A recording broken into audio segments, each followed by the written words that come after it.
Mika, ilang araw ka na, napaka-negative mo. Ang dami na nagreklamo sa akin. Yung mukha mo, yung aura mo, kahit ako ramdam ko. May panahon talaga na ayaw kang kasama ng lahat kasi ikaw nagpupush amin away. Tonyang masama ang pakiramdam ko, hindi ko kayang pumunta ganito. Leader ako, nagpaalam ka ba? Hindi! Ako ang masama ang loob, kayo ang umiiyak. Hindi na iwasang mapagsabihan ng vlogger na si Tony Fowler ang dalawang miyembro ng Toro family na sina Mikay at Pae, matapos na maglabas ng saloobin ang kanyang kapatid na si Mama Marie. Sa ipinalabas sa reality show ng Toro family noong nakaraang linggo, inamin ni Tony na sumama ang loob niya sa ginawa ni Mikay sa ibinigay niyang anniversary gift kung saan matapos nitong matanggap ang dalawang bag, ay kaagad na nagdesisyon itong ibigay ang isa kay Papa Kim. Ani Tony noon ay pinag-isipan niya ang mga regalong kanyang ibinigay sa mga miyembro ng pamilya, kaya ikinagulat niya na ipinamigay lamang ni Mikay ang bag na binili niya dahil raw sa hindi naman ito nagmumotor. Mas lumalim ang hindi pagkakaunawaan na ito nang nag-inarte raw si Mikay na hindi sumama sa event na kailangang daluhan ng pamilya para sa kanilang reality show.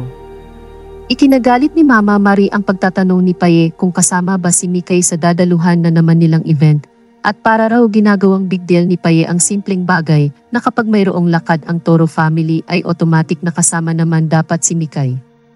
Nang marinig ni Tony ang saloobin ng kapatid ay ipinaliwanag nito na nagtanong si Pae sapagkat alam nito na mayroon silang issue ni Mikay at hindi sinaghot ni Mikay ang pinadalang mensahe ni Vince sa kanya. Mayroon din daw listahan ng mga bisitang dadalo kaya nais kumpirmahin ni Pae kung kasama ba sa lakad si Mikay o hindi. Dagdag pa ni Tony na ilang araw na ang pag-iinarte ni Mikay at hindi pagsama nito sa ilang pagtitipon na kailangan puntahan ng Toro family at maraming ibinibigay na rason sa kanila para hindi ito makasama. Apektado raw si Pae sa kaartehan na ipinapakita ni Mikay lalo na at si Pae ang kasama nito sa bahay. Dahil sa pangyayaring ito, minabuti ni Tony na kausapin si Mikay at Pae patungkol dito. Aniya ay ramdam ng pamilya ang pagiging negatibo ni Mikay.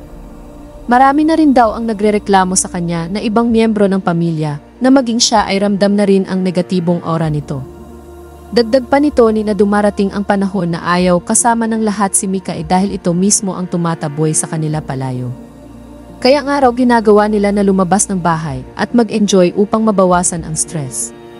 Karapatan din daw niya na umayaw kung hindi niya nais makasama si Mikay, lalo na kung laging nakasimangot ang mukha nito. Kaya raw sinabi niya sa kanyang kapatid na bakit si Pae agad ang inaatake nito, na natural na apektado si Pae sapagkat kasama nito si Mikay. Hindi lamang raw ang listahan ng mga dadalo ang iniisip ni Pae, kundi ang maaaring mangyari gaya ng baka magsimangot na naman si Mikay at ikabatrip niya ito. Mas lalong tumindi ang damdamin ni Tony nang sinabi nitong ni hindi nagpaalam si Mikay na hindi sasama sa nakaraan nilang lakad at isinama nito ang personal na issue nilang dalawa sa trabaho. Lagi raw si Pae ang sumasalo sa galit ni Mama Marie na dapat ay silang dalawa ni Mikay ang dapat pagsabihan. Pinapalagpas raw ni Mama Marie ang mga bagay na hindi niya nagugustuhan kay Mikay dahil sa depresyon nito. Sa huli ay humingi si Mikay ng tawad sa kanyang nagawa at sinabing bukas siya sa mga payo ng ibang miyembro ng pamilya upang mas maging maayos ang kanilang pagsasama.